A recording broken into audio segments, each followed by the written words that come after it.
My name is Carmen Czerwinski. I'm interviewing Joshua Harrison. It is 1:30 p.m., October 27th, 2017. We are at the Ruth Patrick Science Education Center, and my interview assistant is Katharina Cummins. I will start off this interview with asking when and where you were born. I was born May 1st, 1991 at Warner Robins Air Force Base. Okay.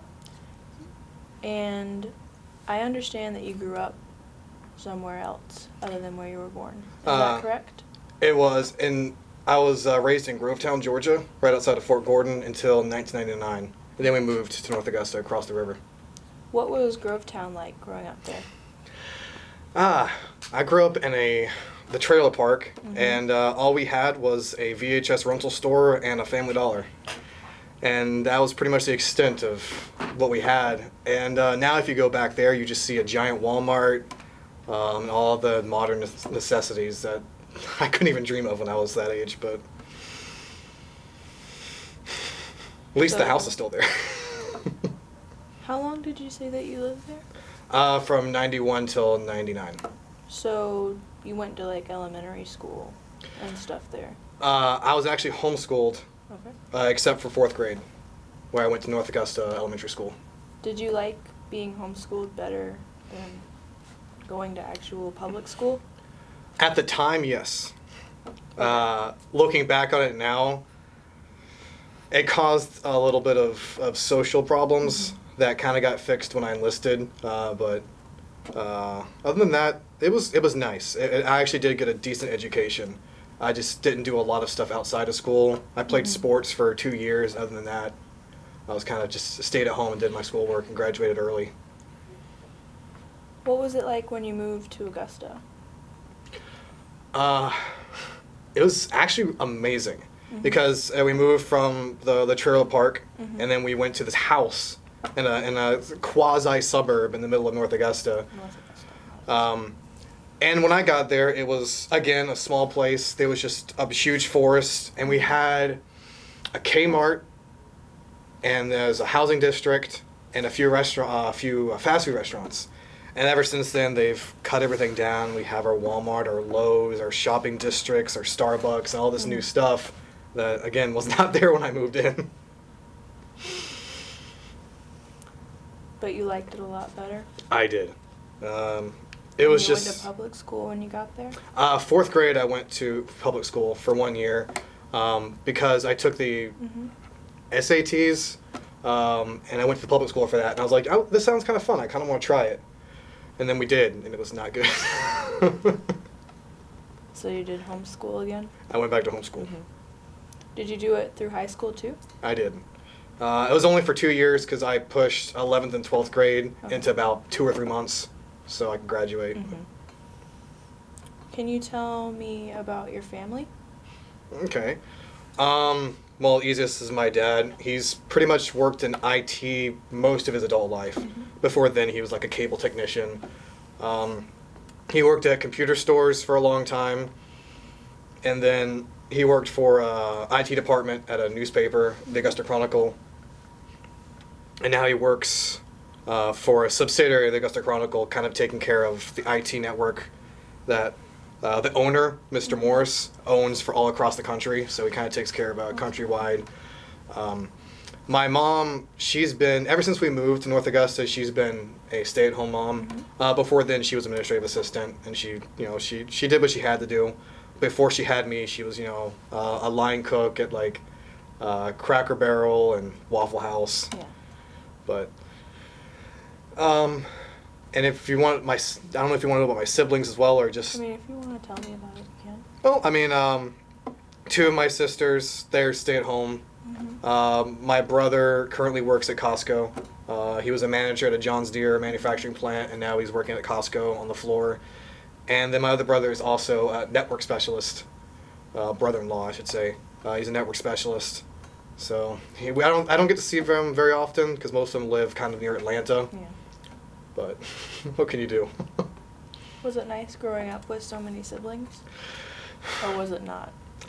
Since between me and the youngest sibling I have is about 11 years difference, I was only around my sisters growing up. I never really saw my brothers, and I didn't really get in contact with them and like get friendly with them until I was in my 20s. My sisters, you know, I grew up around them. Most of them, at least a point, they lived in the same house as me. I was a typical younger brother. I gave them all sorts of trouble, but it was nice. I didn't tell them at the time because I gave them trouble for it, but I really enjoyed having them around, and I missed them when I lived by myself. What? And you were homeschooled during high school, but did you do any like activities even though you didn't go to public school? During high school, no. My middle school years, that's when I played soccer. Okay. And I played in the public, the North Augusta team. But high school, my concentration was music and getting through high school. I understand. And after high school, did you go to college or to work after you graduated? So I graduated at 16. Okay. And I got a job because I was homeschooled. I finished my schooling like 5 or 6 months before the graduation ceremony. And I worked at McDonald's. I got accepted at McDonald's like almost 2 weeks after I had finished all my schoolwork. I got immediately hired. So I worked with them, and then I went to Aiken Technical College when I was 17 to get an emergency medical technician certificate. And then I graduated with that, and then eventually I left McDonald's and went to Kroger when I was around 18. Moving up. Yes. Okay. So now that I know some background about you, I am actually going to ask about your military. So, when did you enlist in the Army National Guard?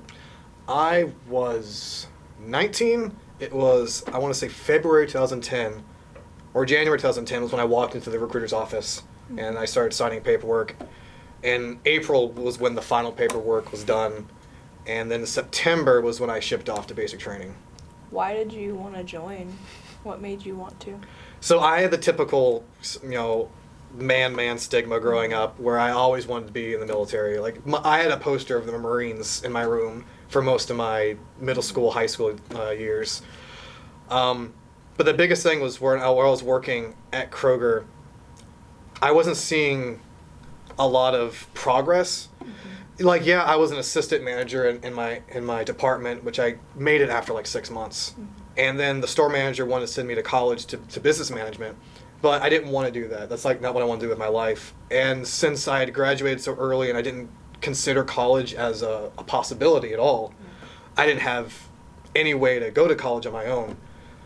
So mixing the need to go to college and then the bravado that I had at that age, the military was just, it clicked in my mind. On top of that, when I was going to the EMT school at Aiken Tech, I was around a few people who were guardsmen.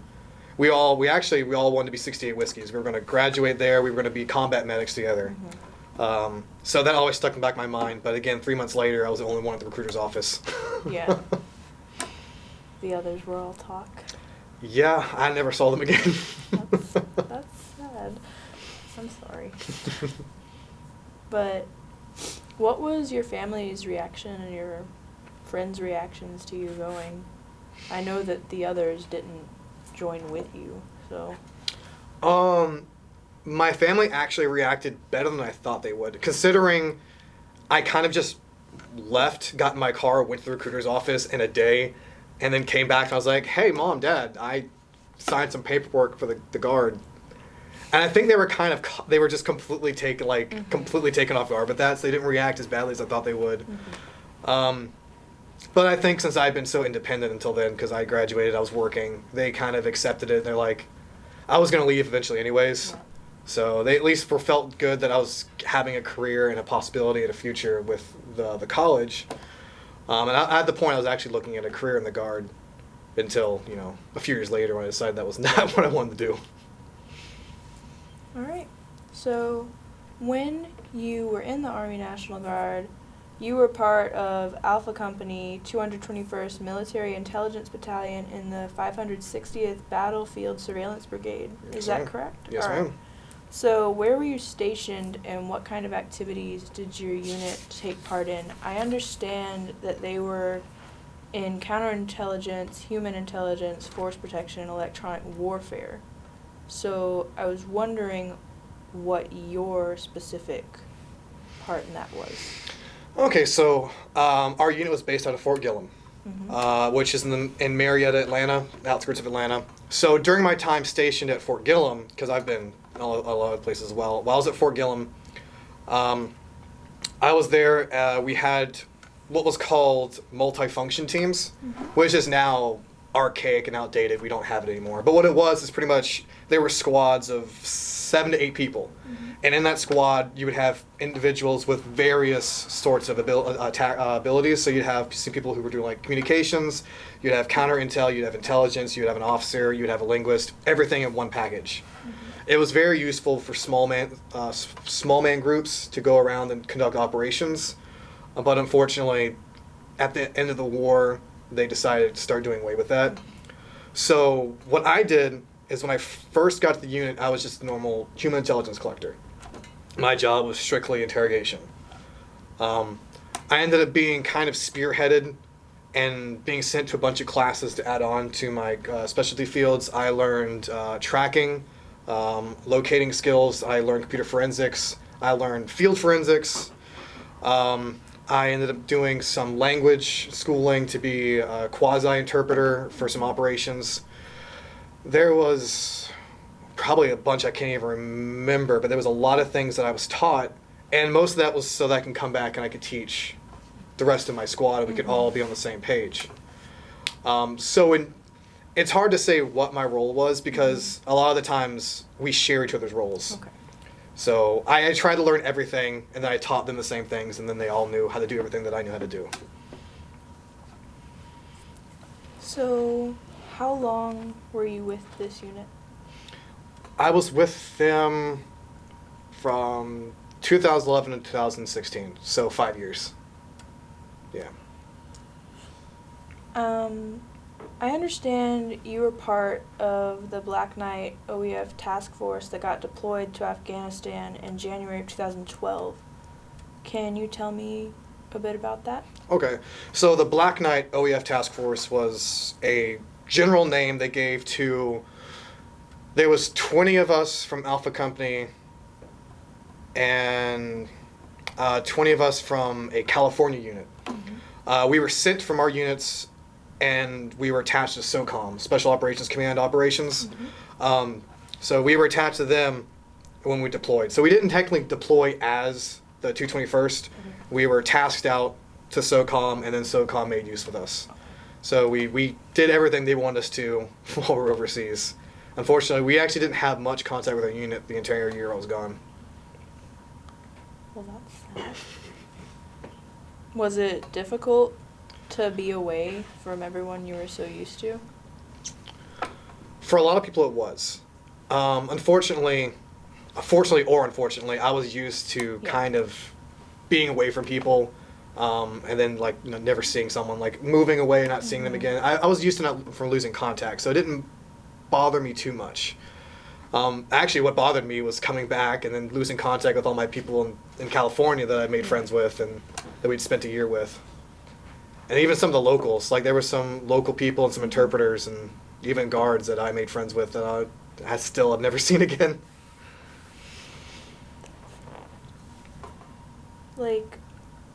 When you were there, what was your specific job that you did? Me specifically, I continued my human interrogation, intelligence collection field work. A lot of the time I worked at a major facility from which detainees were brought. I had them for 2 weeks, and I would talk to them, vet them information, and I would try to get information that would prevent occurrences in the field, prevent attacks, and also to help out our local forces, whether it be the Americans or the local area, like the police and the local National Army.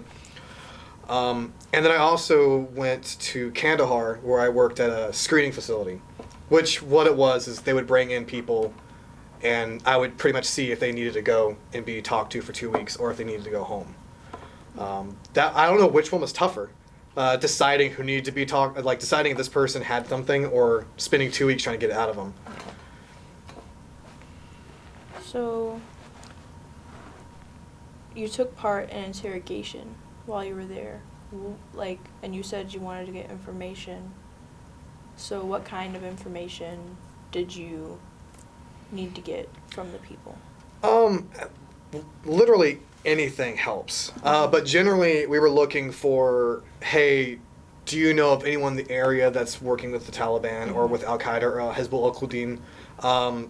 Do you know where there are weapons being stored? Do you know has there been talk of anything happening? Just trying to figure out where people were and what they were planning. Because as I said, there was a good portion of my job which was to try to find people and unfortunately incarcerate them. But what I cared about the most was I wanted to find information about attacks and plans and stop that from happening. Because if you can find one bit of information that could stop a convoy from being hit, then I'm perfectly fine with what I've accomplished. Even if if we don't catch the bad guy, I'm happy with the fact that we've saved lives and the one thing we've done.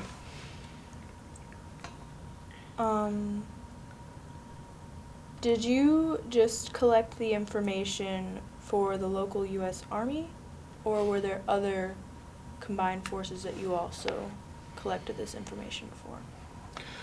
So I know you kind of touched on it earlier. Yeah, so part of my job, of course, is also writing reports. Yeah. I was a really good intelligence report writer. Top of my class.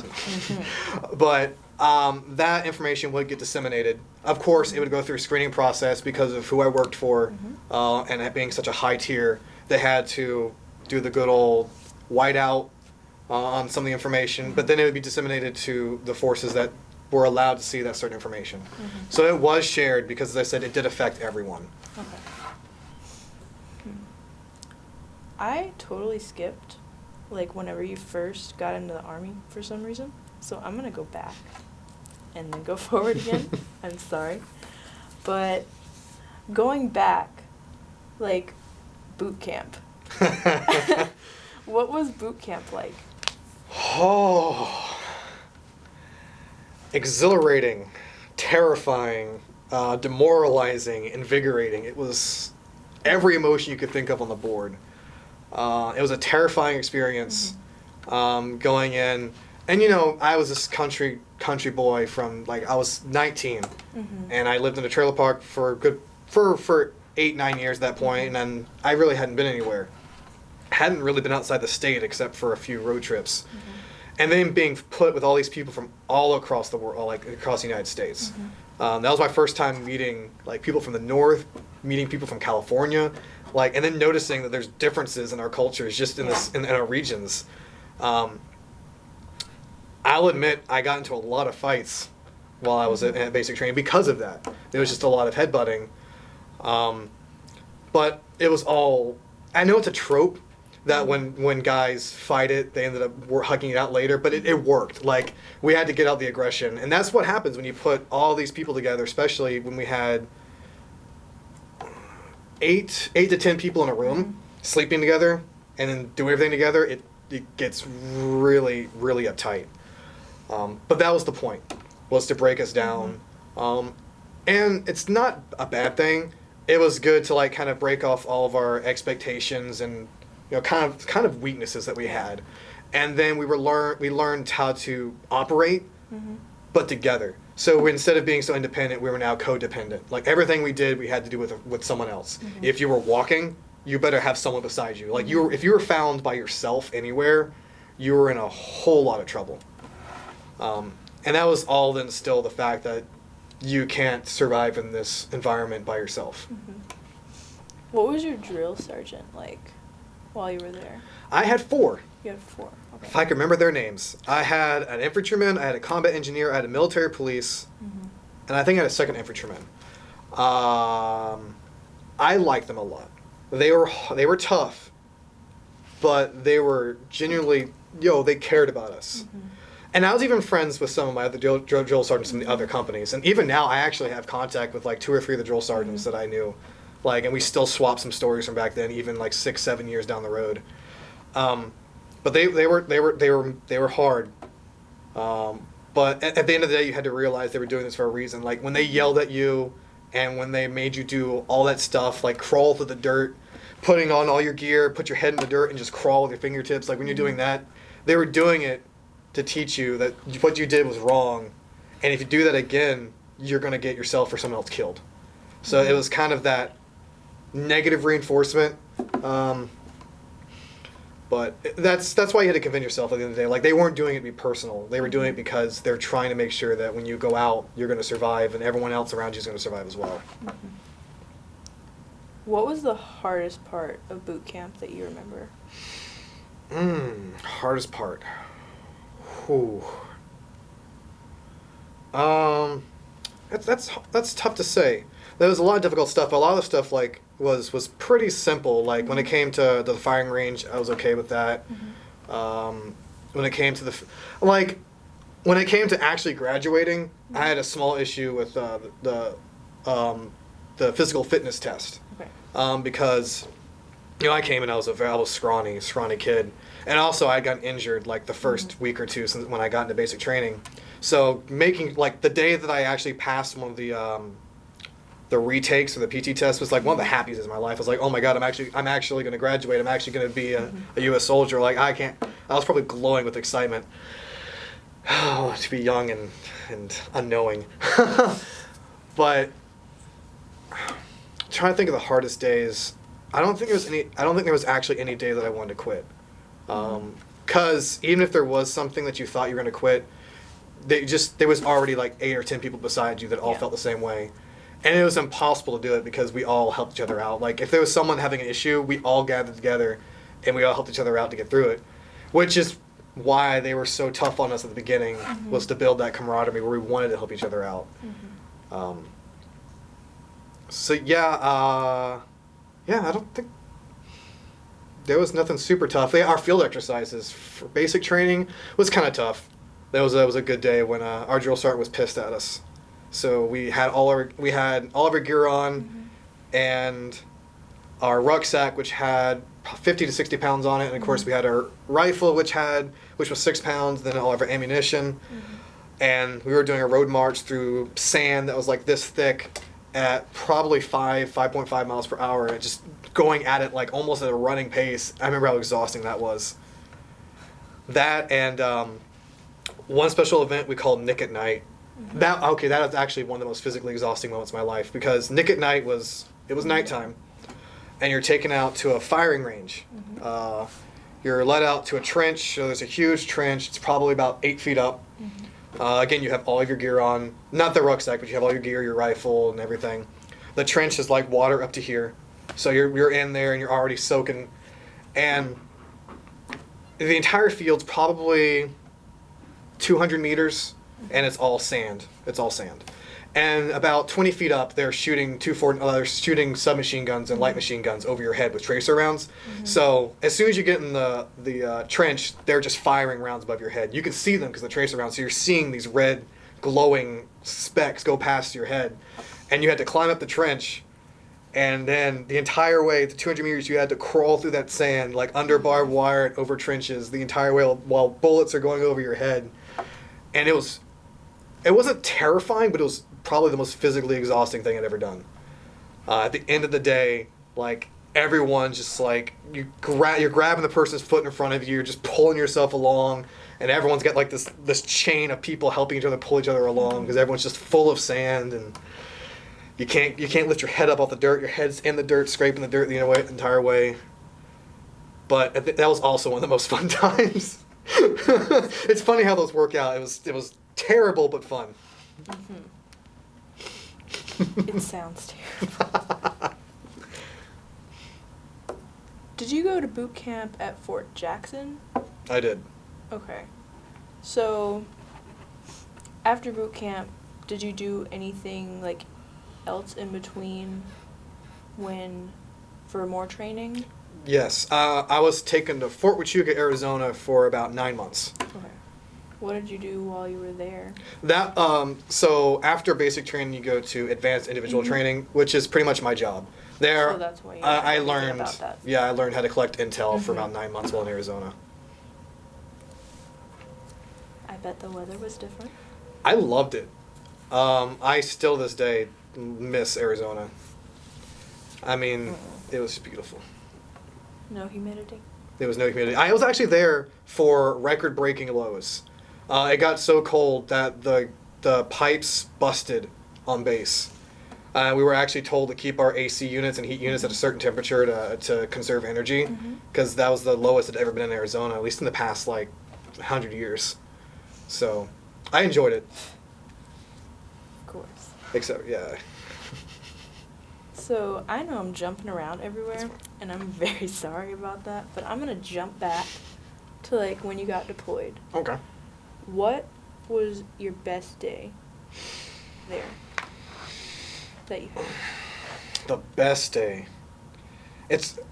That's difficult because I was there for 9 months and I Yeah. worked every single day. In my job, because most people, you had your on and off days. Yeah. But with who I worked with, every day you worked for the 9 months you were there. Yeah. There was no days off, which was extremely exhausting at the end of it. But best day. What comes to mind, except for the day, of course, where I pack up and I get on the plane and I go home. Yeah. Because, most of the days were some normal routine. I did the same thing most days, especially when I got off of work, I did the same thing. The one thing that comes to mind, though, is when my buddies had gotten a truck and told me that there was what we called a meat shack.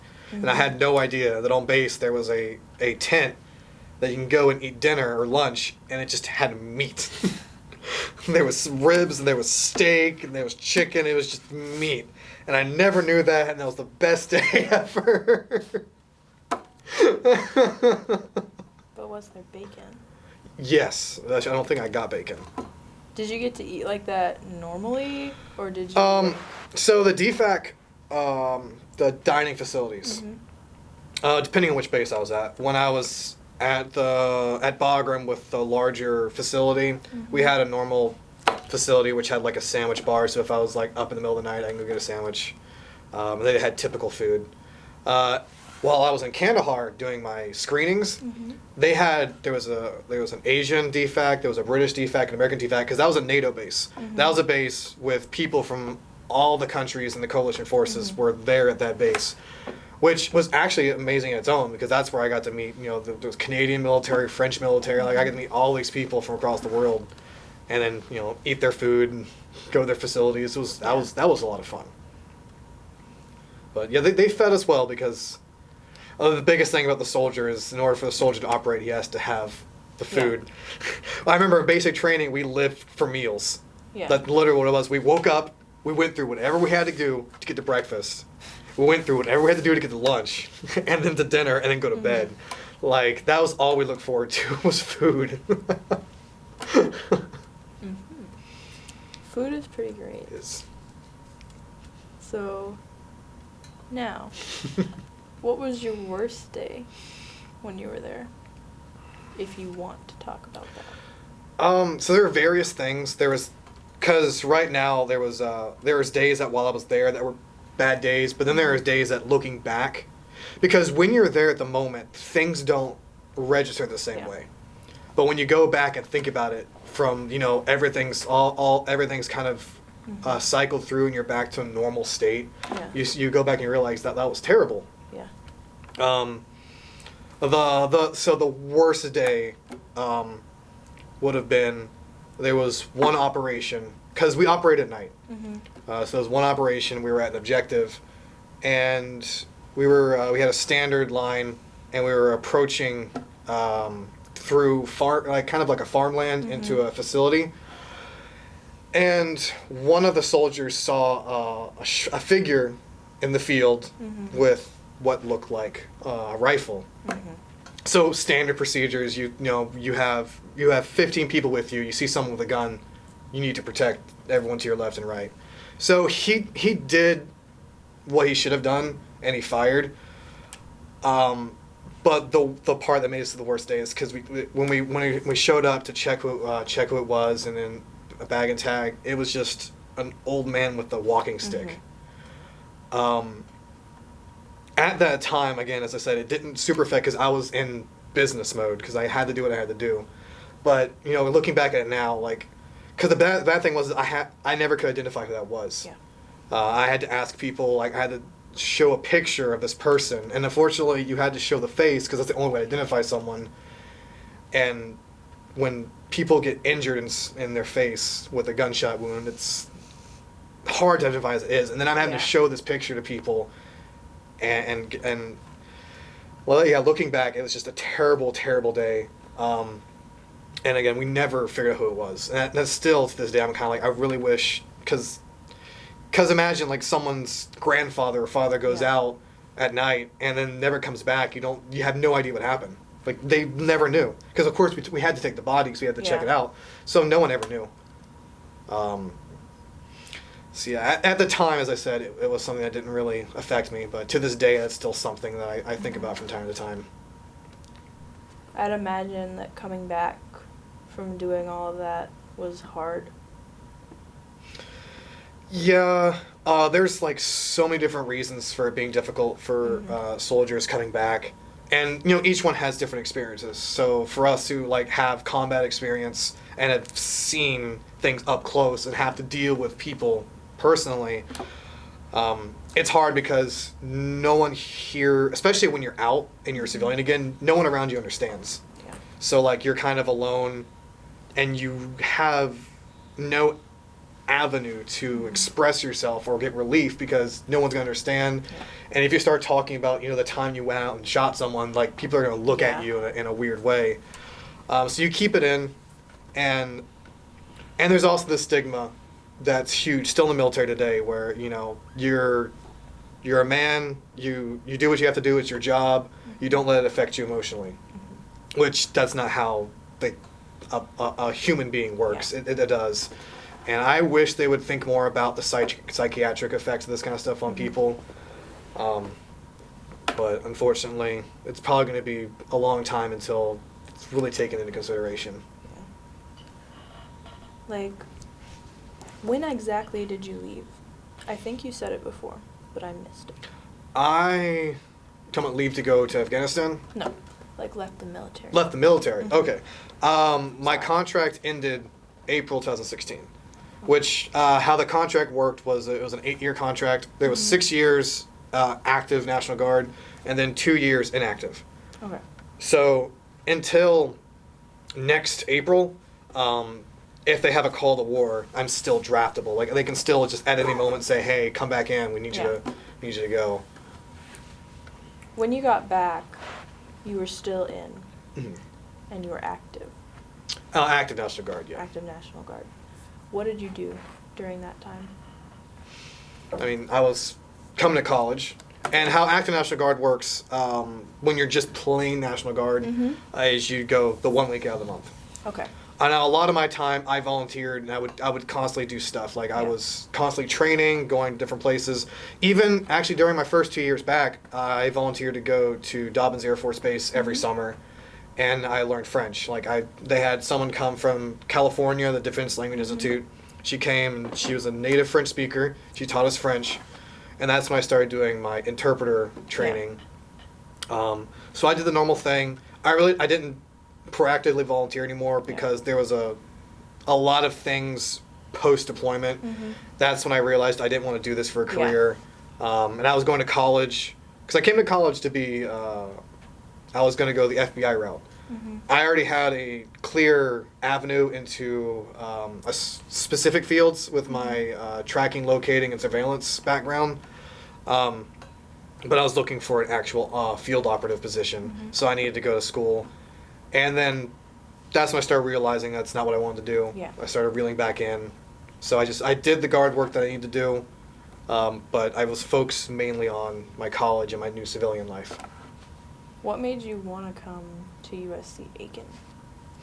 USC Aiken was actually my second choice. Because I did all this when I was overseas. Yeah. Like I was doing all this research on colleges and programs and talking to people. And I applied to and was accepted into University of Alaska, Fairbanks. So I was going to go to Fairbanks, Alaska, and I was going to study music production. Oddly enough, I went from that to political science, then back to music. I don't understand how. But the biggest reason I didn't go is because room and board. Yeah.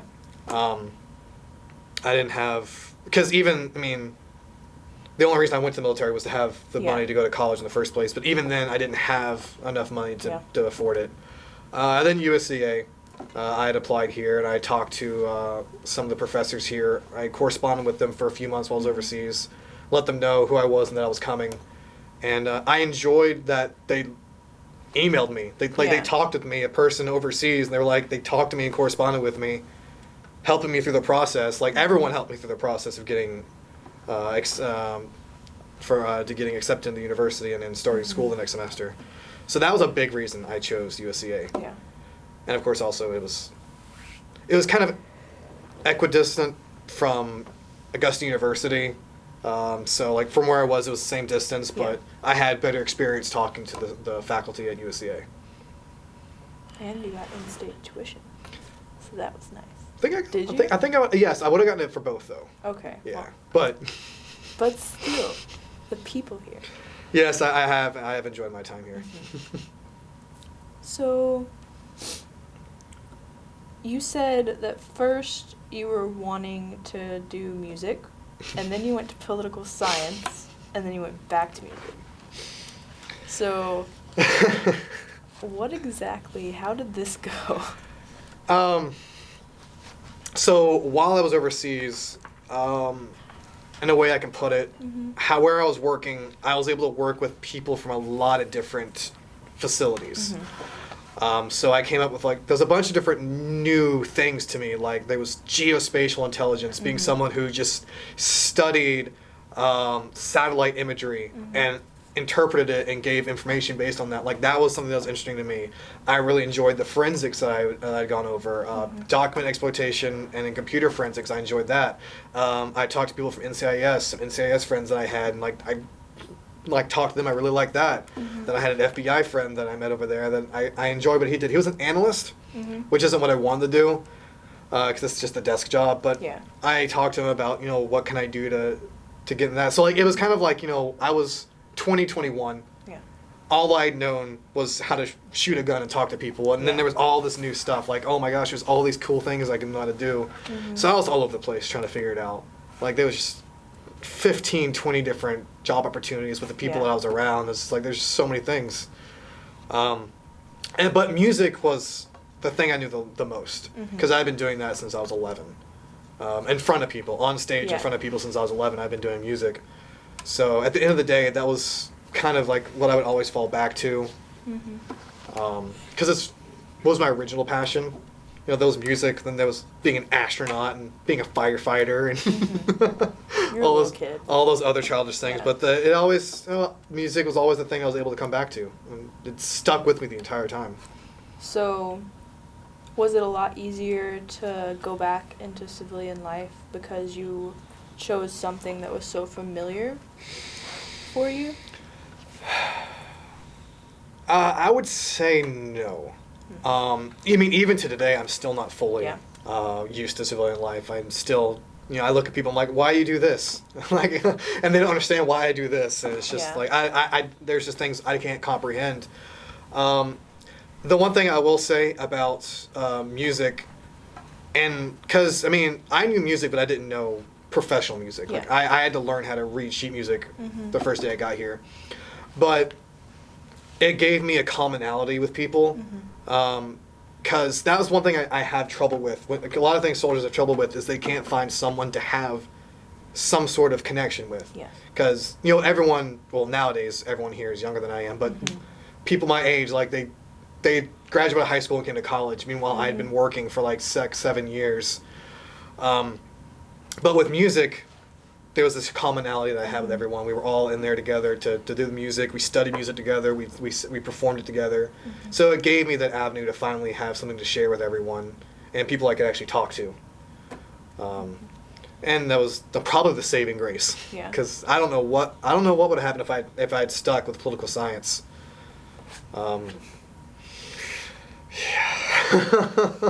I mean, I remember switching about 2 weeks into my first semester. I switched. So it was an immediate decision.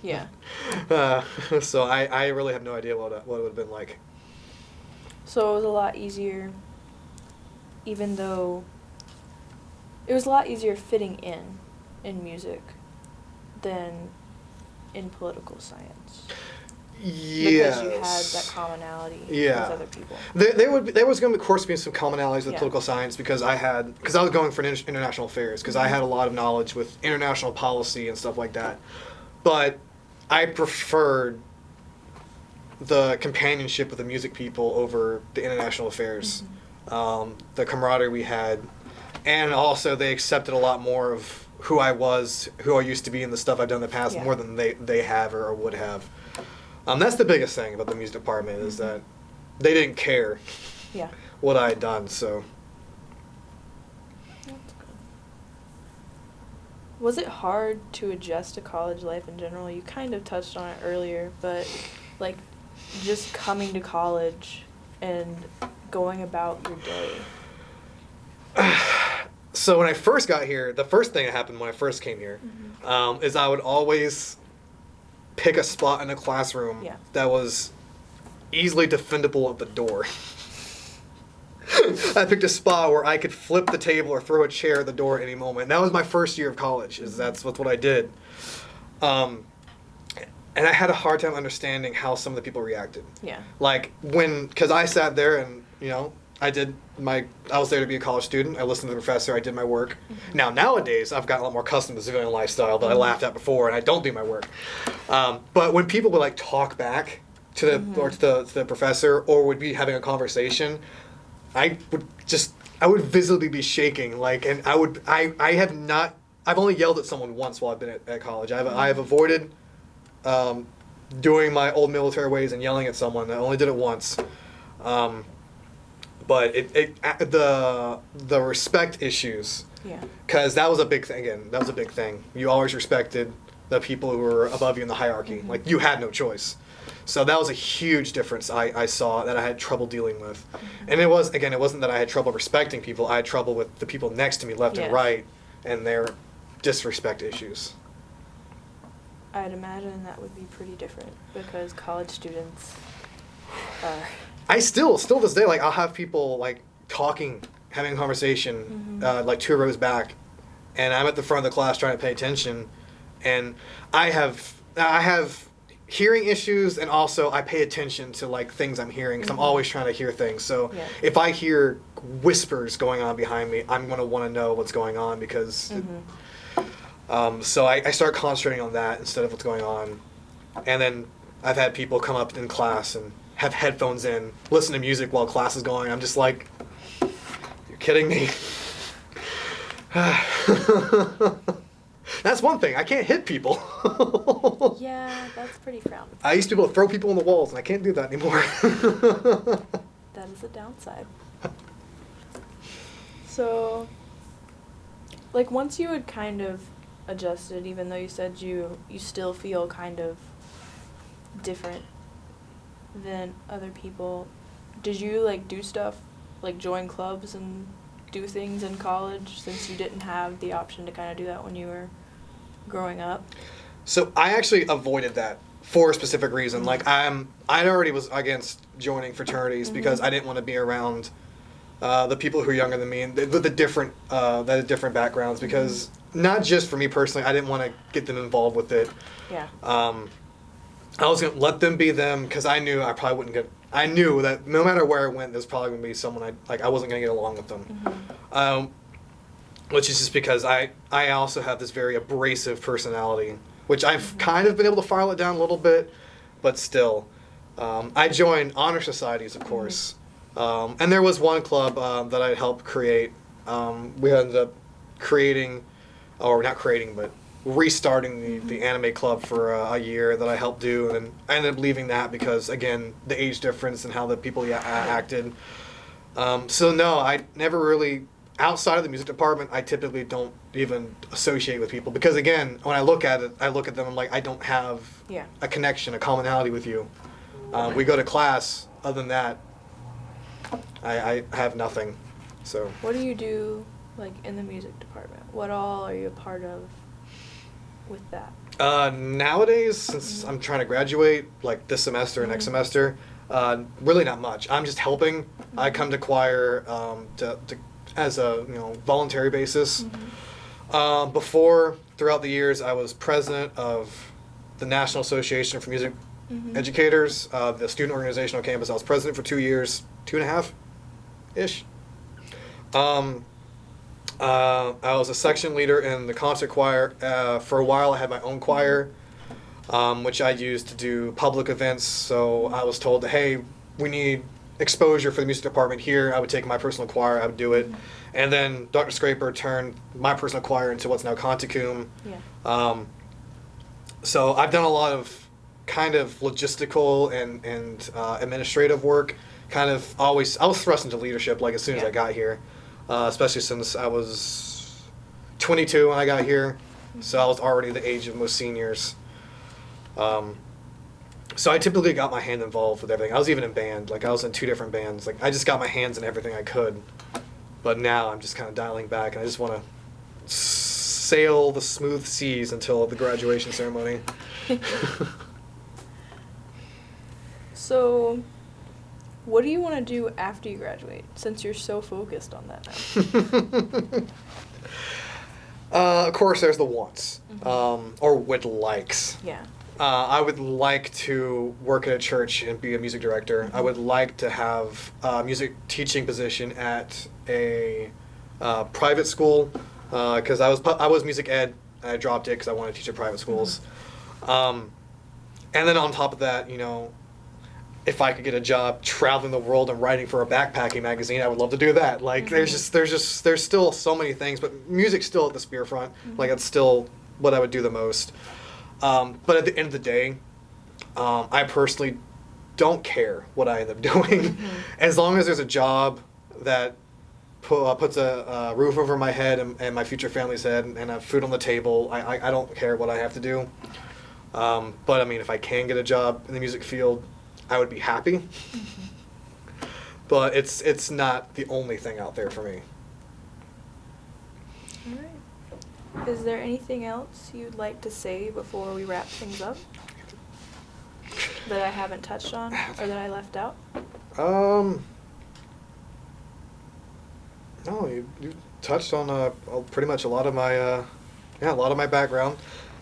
My background is vast. There's a lot to it. So even like writing a resume is almost impossible because I can't remember what all I've done. But yeah, that covers a lot of it. Yeah. All right. Well, thank you for your time, Joshua, and thank you for your service. Thank you. Mm-hmm.